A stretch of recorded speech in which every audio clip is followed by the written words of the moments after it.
Assalamualaikum warahmatullahi wabarakatuh. Sebelumnya perkenalkan, nama saya Siva Salsabila dari Prodi S1 Kebidanan semester 1. Di sini saya akan menjelaskan tentang anatomi fisiologi payudara. Kita bisa lihat struktur payudara. Itu yang paling dalam ada dinding torak. Yang kedua ada otot dada,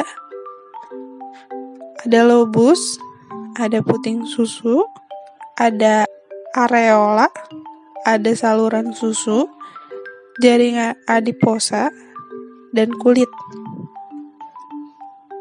Nah, bagian luar payudara.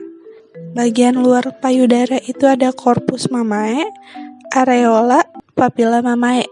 Nah, corpus mamae itu bagian yang membesar korpus terdiri atas alveolus, jaringan lemak, sel plasma, sel otot polos, dan pembuluh darah. Nah, ada lagi lobulus, itu kumpulan dari alveolus. Nah, lobus itu beberapa lobulus yang berkumpul menjadi 15-20 lobus pada tiap payudara. ASI akan dikeluarkan dari alveolus ke dalam saluran kecil, yaitu ductus, dan kemudian beberapa ductus bergabung membentuk saluran yang lebih besar atau ductus lactiferus.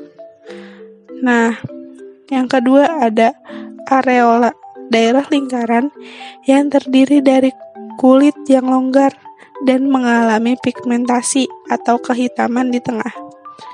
Di dalam daerah ini, saluran susu besar dan melebar, atau sinus lactiferus.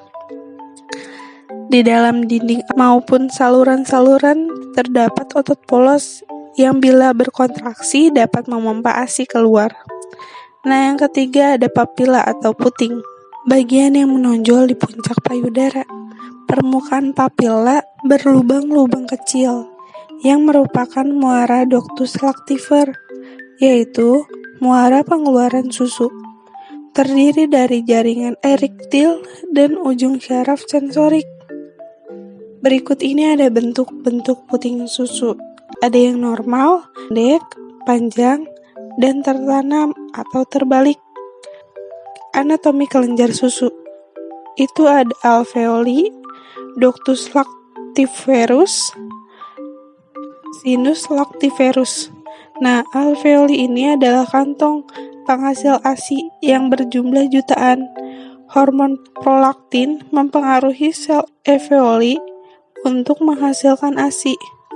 Nah, ductus lactiferus adalah saluran kecil yang berfungsi menyalurkan ASI dari alveoli ke sinus lactiferus, dari pabrikasi ke gudang ASI.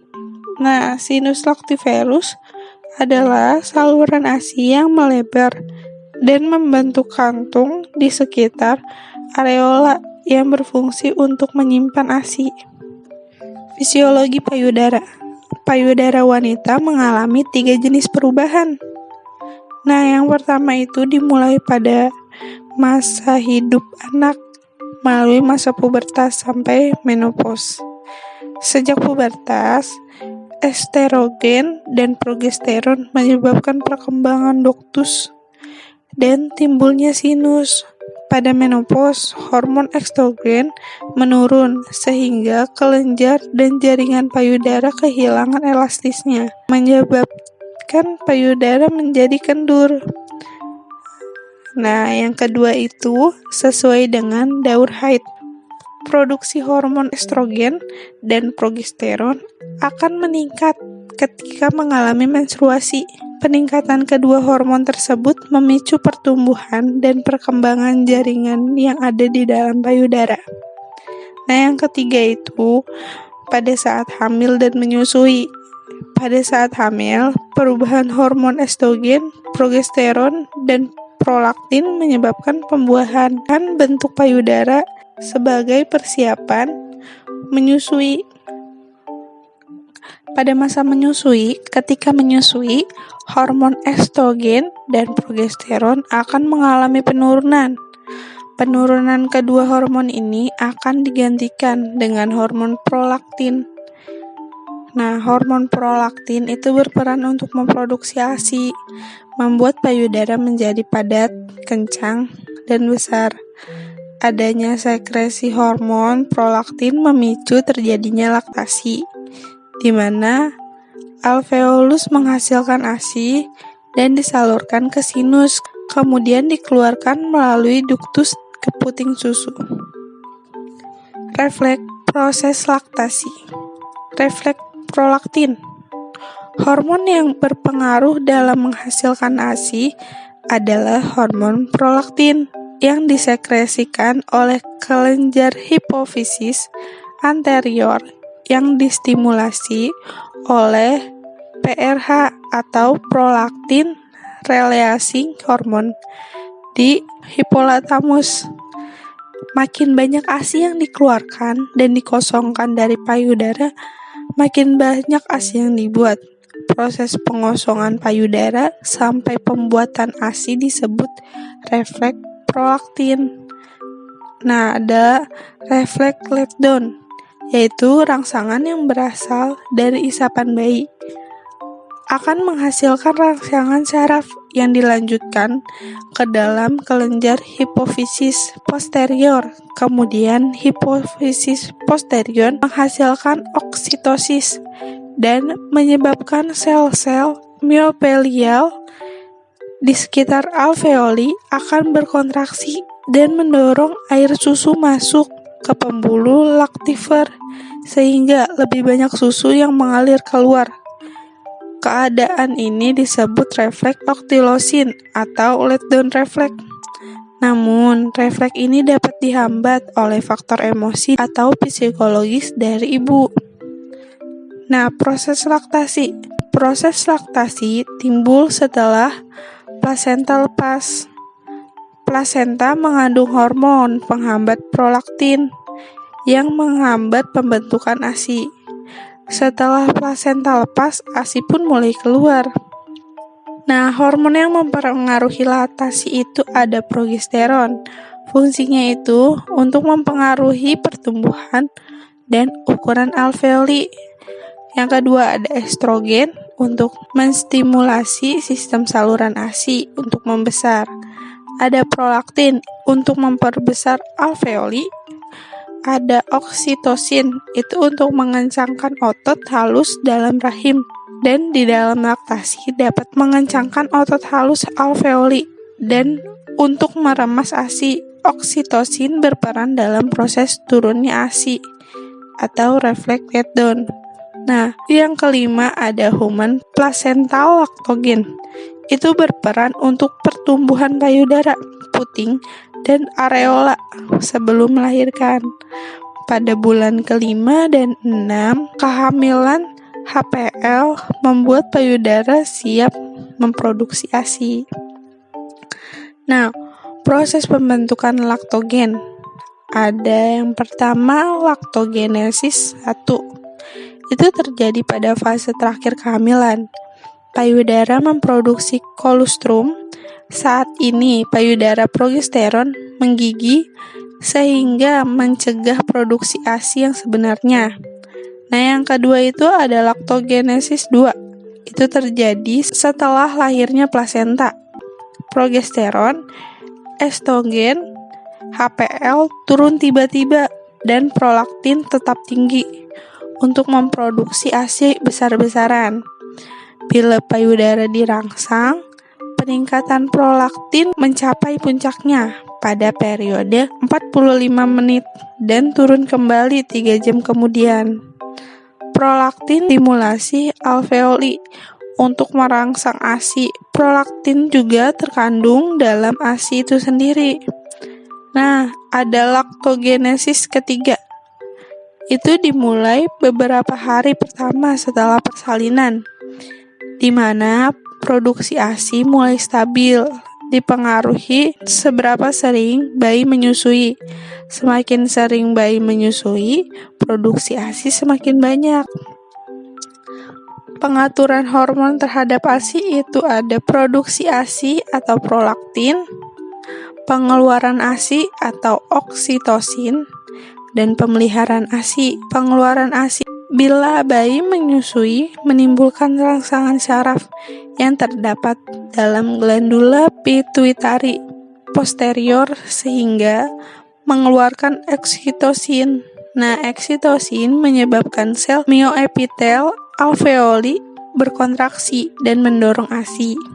Oksitosin juga dapat menghambat rasa sakit pasca melahirkan selama menyusui. Stadium laktasi itu ada kolostrum, berwarna kekuningan, menyerupai kadar gizi yang tinggi, sel darah putih dan antibodi. Air susu peralihan, yaitu mulai berwarna putih, bening, dengan susunan yang sesuai dengan kebutuhan bayi. Kadar proteinnya rendah, karbohidrat, dan lemak tinggi. Air susu matur, itu pengeluaran ASI penuh, sesuai dengan perkembangan. Diskresi, mulai hari ke-10, komposisi relatif konstan. Penghambat produksi ASI itu ada feedback inhibitor, yaitu suatu faktor lokal. Bila saluran ASI penuh, mengirim impuls untuk mengurangi produksi. Cara mengatasinya yaitu saluran dikosongkan secara teratur, ASI eksklusif, dan tanpa jadwal. Nah, yang kedua itu ada stres atau rasa sakit. Inhibisi relasi oksitosin, sinus plaktiferus penuh, dan penyampingan. Pengaruh hormon terhadap sistem reproduksi itu ada melatonin, berpengaruh pada pengaturan siklus fotoneuroendokrin reproduksi dengan cara menghambat produksi GnRH dari hipotalamus sehingga sekresi gonadotropin juga menurun. Yang kedua ada GnRH, itu berfungsi menstimulasi hipofisis anterior untuk memproduksi dan melepaskan hormon-hormon gonadotropin atau FSH atau LH. PRF, prolaktin relaxing factor, itu berperan dalam menstimulasi dan menghambat produksi ASI. Ada FSH, berfungsi memicu pertumbuhan dan pematangan folikel dalam sel-sel glandulosa di ovarium wanita. Ada LH, berfungsi memicu perkembangan folikel, sel-sel teka, dan sel-sel granulosa, dan juga mencegah terjadinya ovulasi di pertengahan siklus. Nah, ada estrogen, pada saat pubertas berperan dalam menstimulasi penimbunan lemak jaringan subkutan, penimbunan rambut aksila dan pubis, pertumbuhan payudara, pertumbuhan dan perkembangan uterus, dan berperan dalam siklus menstruasi. Nah, ada progesteron, itu berperan dalam proses perubahan sekrotrorik atau fase sekresi pada endometrium uterus untuk menghasilkan endometrium uterus berada pada keadaan yang optimal. Jika terjadi inflasi, berperan dalam perkembangan alveolus payudara dan menghambat kontraksi uterus selama kehamilan. HCG ini untuk pertumbuhan korpus luteum dalam menghasilkan progesteron. LTH berperan pada masa laktasi pasca persalinan. Prolaktin memiliki efek inhibisi terhadap GnRH hipotalamus sehingga jika kadarnya berlebihan dapat terjadi gangguan pematangan folikel, gangguan ovulasi, dan gangguan haid berupa amenorrhea. Kelainan pada payudara itu ada lesi akibat infeksi jaringan payudara, mastitis, biasanya pada ibu menyusui, akibat luka lecet pada puting, infeksi bakteri, elektasi ductus mamae, nekrosis lemak, mematikan sel lemak, biasanya karena benturan atau trauma, kerabaan lebih besar atau lebih pekat. Ketidakseimbangan hormonal, fibrokistik merupakan kelainan yang sering ditemukan. Neoplasma jinak, fibroadenoma, papilloma, ductus, dan tumor filoides, neoplasma ganas. Deteksi dini kanker payudara, itu ada metode dari deteksi dini adalah sadari. Nah, wanita atas usia 20 harus rutin melakukan sadari setiap bulan. Waktu terbaik adalah seminggu setelah menstruasi. Panduan atas screening payudara atau mamografi, USG payudara, dan pada termografi digunakan suhu untuk menentukan kelainan pada payudara.